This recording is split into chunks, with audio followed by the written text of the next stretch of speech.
Assalamualaikum warahmatullahi wabarakatuh. Alhamdulillah bertemu lagi dengan Ustadz pada pembelajaran fikih, dan hari ini insya Allah kita akan membahas satu tema penting untuk para wanita, yaitu tentang haid. Tentu kalian kelas 7, sebagian ada yang sudah mengalami haid, ada juga yang belum tentunya. Nah, mari kita pelajari apa itu haid, karena di dalam Islam haid bukan sesuatu yang biasa-biasa saja, tetapi ada fikihnya, ada aturannya. Baik, apa itu haid? Haid secara bahasa, haid secara bahasa berarti bocor atau mengalir.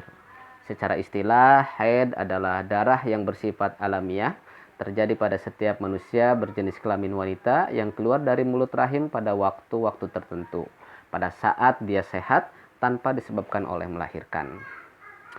Waktu mulai dan berakhirnya haid itu biasanya dimulai pada wanita usia 9 tahun. Berdasarkan sabda Nabi Shallallahu Alaihi Wasallam, "Idza balagatil jariyatu tis'a sinin fahiya imra'ah." Apabila seorang anak perempuan telah mencapai usia 9 tahun, maka dia telah mencapai sebagai perempuan dewasa. Haid biasanya berakhir pada usia 50 tahun. Berdasarkan sabda Nabi Shallallahu Alaihi Wasallam, "Idza balagatil mar'atu khamsina sana kharajat min haddil haid." Apabila seorang perempuan telah mencapai usia 50 tahun, maka dia keluar dari batasan waktu haid. Haid biasanya terjadi selama 6-7 hari, terutama bagi warga Indonesia, termasuk untuk penduduk Madinah. Itu biasanya antara 6-7 hari. Hal ini berdasarkan sabda Nabi Shallallahu Alaihi Wasallam kepada Himnah binti Jahsyin. Kata beliau, "Kamu akan mengalami haid berdasarkan ilmu Allah selama 6 atau 7 hari. Kemudian mandilah dan sholatlah selama 24 atau 23 hari sebagaimana kebiasaan para wanita dalam mengalami haid pada waktu-waktunya, dan mereka suci pada waktunya." Ada beberapa hal yang diharamkan bagi wanita yang sedang haid dan nifas. Yang pertama, tidak boleh melakukan jima berdasarkan firman Allah Subhanahu wa taala yang artinya, "Dan tinggalkanlah wanita-wanita dalam keadaan haid dan janganlah mendekatinya." Lalu Nabi bersabda ketika turun ayat tersebut, "Isna'u kulla syai'in illa nikah." Lakukanlah segala sesuatu terhadap istrimu kecuali tidak boleh nikah, tidak boleh berjima. Yang kedua, tidak boleh talak ataupun mencerai istri.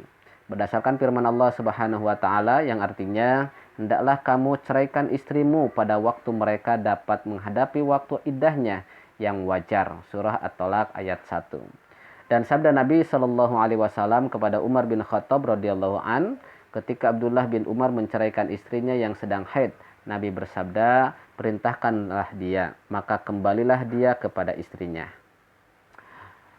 Ketiga, tidak boleh sholat.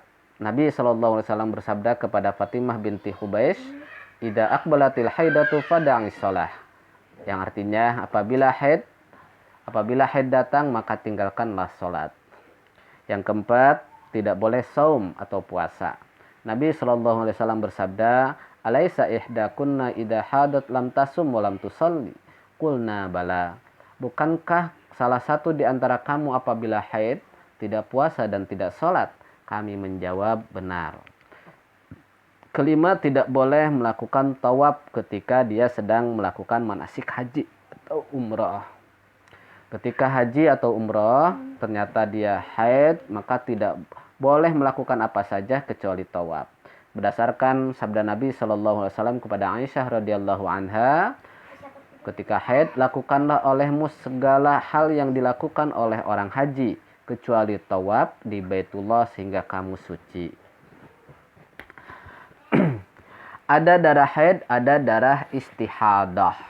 Ini hampir serupa tapi berbeda. Darah haid, darah istihadah adalah darah yang keluar dari leher rahim yang terjadi di luar waktu haid. Darah istihadah berbeda dengan darah haid dalam hukumnya dan juga sifat-sifatnya. Dia bisa terjadi pada waktu haid ataupun bukan waktu haid. Ketika terjadi istihadah, seorang wanita boleh melaksanakan sholat, boleh puasa, dan juga boleh jima. karena sesungguhnya dia dalam keadaan suci. Wanita yang mengalami istihadah sebelum sholat wajib cebok dulu, lalu wudhu tanpa harus mandi junub. Jadi sangat beda karena memang istihadah adalah keadaan suci. Bagaimana cara mengenali antara darah istihadah dengan darah haid supaya tidak keliru?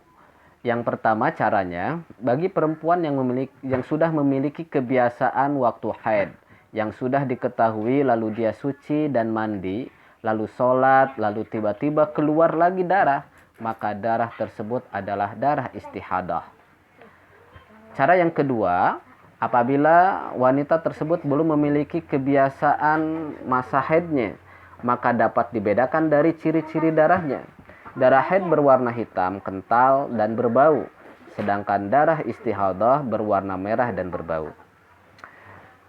Cara yang ketiga, apabila wanita tersebut belum punya kebiasaan waktu dan juga tidak tahu sifat darah haidnya, maka hal tersebut bisa dilihat dengan cara melihat kebiasaan wanita-wanita lain yang sekampungnya atau yang senegerinya ketika mereka mengalami haidnya. Haid biasanya terjadi selama 6-7 hari, terutama untuk orang-orang Indonesia.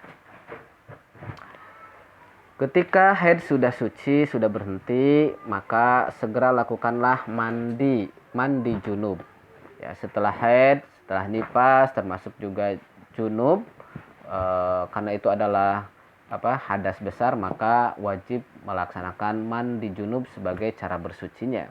Bagaimana tata caranya? Yang pertama tentu saja niat bersuci dari hadas besar. Yang kedua, lanjutkan dengan cebok, bersihkan area yang terkena najis. Lalu lakukanlah wudhu seperti kita akan melaksanakan sholat. Dilanjutkan dengan menyela-nyela rambut kepala sampai merata.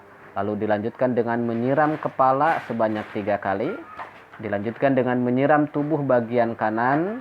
Lanjutkan dengan menyiram tubuh bagian kiri, lalu menyiram seluruh bagian tubuh kita. Maka selesailah proses bersuci dari hadas besar. Boleh ditambah menggunakan sabun mandi, sampo, ataupun apapun sebagai pelengkap saja.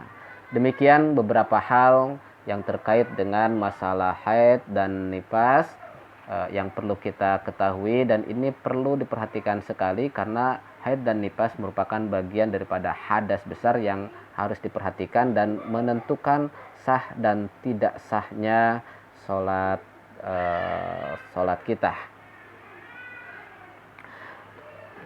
Baik anak-anakku yang dirahmati Allah, mudah-mudahan pelajaran hari ini bermanfaat untuk kalian. Dan jangan lupa untuk mengerjakan tugas yang nanti akan diberikan oleh Ustadz melalui WhatsApp.